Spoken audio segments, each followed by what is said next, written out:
The security guard's concerned face appeared on my phone screen. "Mrs. Sullivan, your husband is trying to sleep in his office again. Should I let him stay?" I glanced at the clock. 11:43 p.m. Let him, James. Just make sure he doesn't access any restricted floors. I ended the call and looked across my desk at my father, who was reviewing investment reports with a sharp eye despite being 72.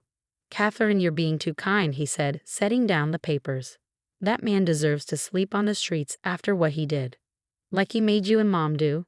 I kept my voice steady, though the memory still burned. 3 months ago, David had thrown my parents out of our home while I was away on a business trip. In reality, I was finalizing the purchase of his family's company, a fact he still didn't know. My father reached across the desk and squeezed my hand. The arthritis hadn't dulled his strength. "You've more than made it right, sweetheart." I smiled, remembering David's face when he walked into the office 2 months ago to find his corner office cleared out and his position downgraded. He still didn't know I was behind it all. To him, it was just bad luck that the mysterious new owners had demoted him right after he'd lost his family estate to aggressive investors. The intercom buzzed. "Mrs. Sullivan, your mother is asking about tomorrow's garden party. Tell her I'll be home soon." I gathered my papers, remembering how David used to mock my entry-level job. He never questioned where my small inheritance came from, too busy climbing the corporate ladder to notice his wife was actually his boss's boss's boss. "You know he'll be watching from his office window tomorrow," my father said as we rode down in the private elevator. "All those society people he used to impress, now arriving at his old estate to celebrate your mother's birthday. Let him watch." The car waited in the private garage, James holding the door. He made his choice the night he decided his image was worth more than his family. The drive home, to what used to be David's family estate, brought back memories of that night. I'd been away finalizing the paperwork to buy out the struggling Sullivan Industries when David called. "Your parents are embarrassing me," he'd sneered. "Do you know what the neighbors think, seeing your father shuffle around in his old robe? Your mother's medical equipment in the front room? I'm doing you a favor, really. I've called the shelter." By the time I'd rushed home, he changed the locks. My parents, still in their nightclothes, sat on the front steps. My mother's oxygen tank wheezed in the cold. David hadn't known then that I'd spent 10 years building my own empire, or that I'd been watching his family's company crumble under mismanagement. He hadn't known that while he climbed the corporate ladder, I owned the building. The gates opened silently as we approached home. My mother waited in the entrance hall, her oxygen tank now disguised in a discreet portable unit that cost more than David's monthly salary. "Everything ready for tomorrow?" I asked, hugging her carefully. "The caterers are confirmed. The flowers arrive at 9. Her eyes sparkled. "I invited David's sister, the only one who helped us that night. She's bringing her children." I nodded. Amanda had been different from the rest of the Sullivans. She tried to give my parents money that night, had called me frantically. Now she worked as my company's HR director, though David didn't know that either. "Did you see him?" my mother asked softly. "In his office?" Security called. "He's there again." I helped her adjust her oxygen tube. Still too proud to rent an apartment with his new salary. The house, his childhood home, felt different now. Where there had been cold antiques and untouchable furniture, there was now warmth. Medical equipment was tastefully integrated into the decor. The garden, once a showpiece, now had raised beds where my father could tend his vegetables without straining his back. "Catherine," my mother called as I headed upstairs. "Are you ever going to tell him?" I paused on the stairs, remembering David's face the day he'd been called to the main conference room. He'd strutted in, expecting a promotion. Instead, he'd found his personal items packed in boxes and security waiting to escort him to a tiny office 5 floors down. "He'll figure it out tomorrow," I said, when everyone he tried to impress arrives here instead of his sister's house, when they all know what he did. In my home office, I pulled up the security feed from Sullivan Industries. David was there, attempting to sleep on his office couch, his designer suit wrinkled. Once that sight might have moved me to pity, but I remembered my mother's face that night, confused and hurt. My father's dignity as he tried to stand straight despite the cold. My phone buzzed. "Amanda." "He just called me, begging for money again," she said without preamble. I almost told him. "Tomorrow," I promised. "Let him see it all tomorrow." After saying goodnight, I stood at my window. From here, I could see the lights of Sullivan Industries in the distance. Somewhere in those lights, my husband was learning what it meant to lose everything that mattered. But unlike him, I'd made sure my family would never be cold or afraid again. The morning of my mother's garden party dawned perfectly. I watched from the master bedroom window as workers set up elegant white tents on the lawn. From his office window at Sullivan Industries, I knew David would have a clear view of everything. My phone buzzed with a text from Amanda. He's already at his window. Looks like he slept in his office again. I smiled, adjusting my pearls. The ones David once claimed were fake, not realizing they'd cost more than his annual bonus. The doorbell chimed, and I heard my mother greeting the first guests. Mrs. Sullivan. Our housekeeper appeared at my door. Your father asked me to inform you that Mr. David's parents have arrived. Perfect timing. I'd specifically invited Robert and Gloria Sullivan, knowing they still didn't understand how they'd lost their family estate. They believed some foreign investment group had bought it. Today, they'd learned the truth. I descended the grand staircase, the same one where David had proposed 5 years ago. Gloria Sullivan stood in the foyer, clutching her designer handbag like a shield. Her husband Robert looked lost without the authority he once wielded in this house. Catherine? Gloria's voice wavered. We weren't sure we should come. Nonsense. I smiled warmly. You're still family. Besides, there's something you should know about the company's recent changes. Robert's head snapped up. You know something about that? David's been destroyed by that demotion. Living in his office of all things. Yes, I kept my voice level. I know quite a bit about that. Shall we join the others in the garden? The party was in full swing. My mother held court from her favorite chair, her oxygen tank now a sleek, nearly invisible device. My father tended his prized roses, showing other guests the garden he created. All of David's high society friends were there, the same ones who had once looked down on my parents. I led David's parents to a private tent. Amanda was waiting, along with our company's board chairman. What's this about? Robert demanded. Please sit. I gestured to the chairs. It's time you understood exactly what happened to Sullivan Industries. The chairman cleared his throat. Mrs. Catherine Sullivan isn't just our CEO's daughter-in-law. She's our owner and CEO. Gloria's champagne glass slipped from her fingers. Amanda caught it smoothly. That's impossible, Robert sputtered. The company was bought by Summit Holdings. Summit Holdings, I said softly, is my company. Has been for 10 years. While David was working his way up from junior executive, I was building an empire. But you were just a secretary, Gloria whispered. No, Mother, Amanda cut in. That's just what David told you.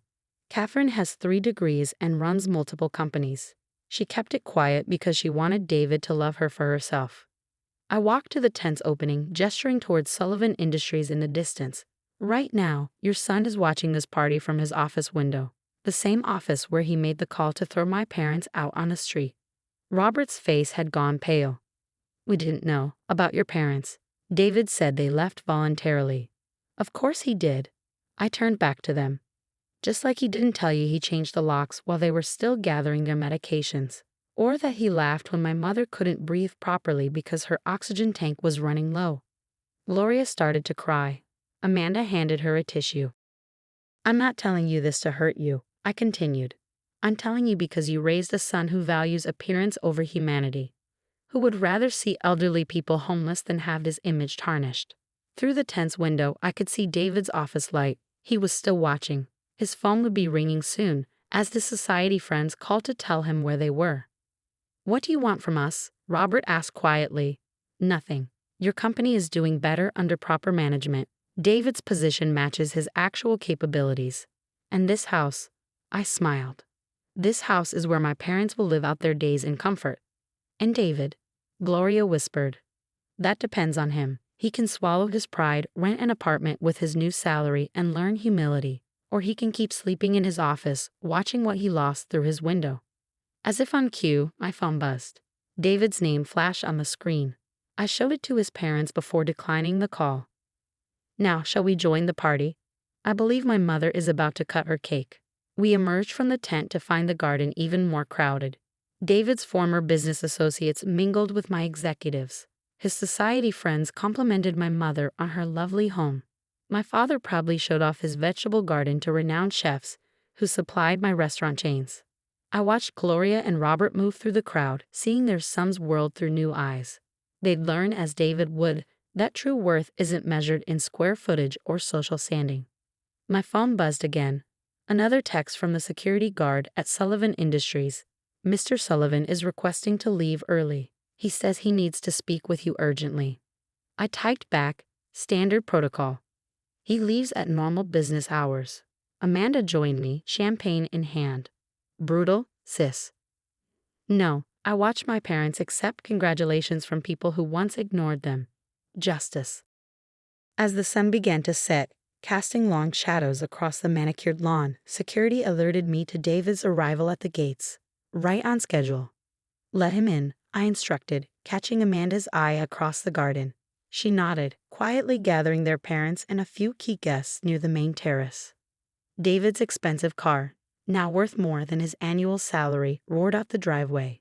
He stormed out, still wearing his wrinkled office suit, looking nothing like the polished executive he once was. "What is the meaning of this?" he demanded, his voice carrying across the party. Conversation stopped. Guests turned to watch. I remained seated beside my mother, whose hand found mine and squeezed gently. "Hello, David. Lovely of you to join us." "Join you? In my house?" He looked wild, desperate. "You're all trespassing. This is my family's property." Actually, Amanda stepped forward. "If you'd read the paperwork properly, you'd know exactly who owns this estate now." David's eyes darted between his sister and me. You're working for them?" "No, David." I stood slowly. "She works for me." "They all do." The silence that followed was absolute. Even the birds seemed to pause their evening songs. "That's impossible," he whispered, but I saw the first flicker of understanding in his eyes. "Summit Holdings? That's me. Sullivan Industries? Also mine." I walked toward him slowly. "That corner office you lost. I ordered that." "The demotion?" "My decision." "This house?" I gestured around us. "I bought it the day after you threw my parents out." He staggered back a step. "You're lying. You were just what, David? A secretary? A simple corporate wife?" I laughed softly. "You never once asked about my work, did you? Too busy bragging about your own achievements to notice that your wife owned the building you worked in." His parents appeared behind him. Gloria touched his shoulder, but he shrugged her off violently. "Is this revenge?" he spat. "For your parents? They were embarrassing me." "My friends?" "Your friends?" I gestured to the gathered crowd. "They're all here, David. They know exactly what you did. How you left an elderly couple on the street at midnight. How you cut off your wife's parents because they weren't prestigious enough for you." His face crumpled as he spotted his former business partners among the guests. The society friends he tried so hard to impress. All watching. All knowing. "You can't do this to me," he whispered. "I already have." I turned back to my parents. "You have choices, David. Keep your job. Your real level job. Rent an apartment. Learn to live within your actual means. Or don't. Keep sleeping in your office, watching this house, remembering what your pride cost you. Catherine." He tried to step toward me, but security moved smoothly to block his path. "We can talk about this. Work something out." Like my parents tried to talk to you that night, I kept my voice steady. "No, David. The time for talking was before you chose your reputation over humanity." I signaled to security. "Please escort Mr. Sullivan out. He can return to his office or find somewhere else to sleep tonight. That's no longer my concern." As they led him away, I heard him calling my name, his voice breaking, the same way my mother had called his name that night, begging him to let them at least get their medications. The party resumed slowly. Amanda handled the whispers and questions with practiced ease. My parents remained dignified, accepting congratulations and well wishes.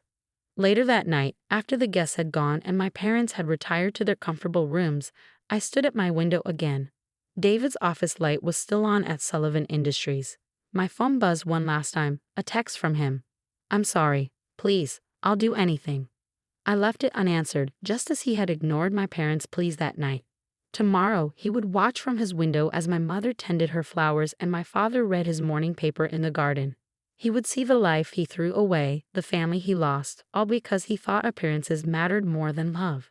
And maybe, just maybe, he would learn what I had known all along, that true worth isn't found in social status or corner offices, but in the way we treat those who depend on us.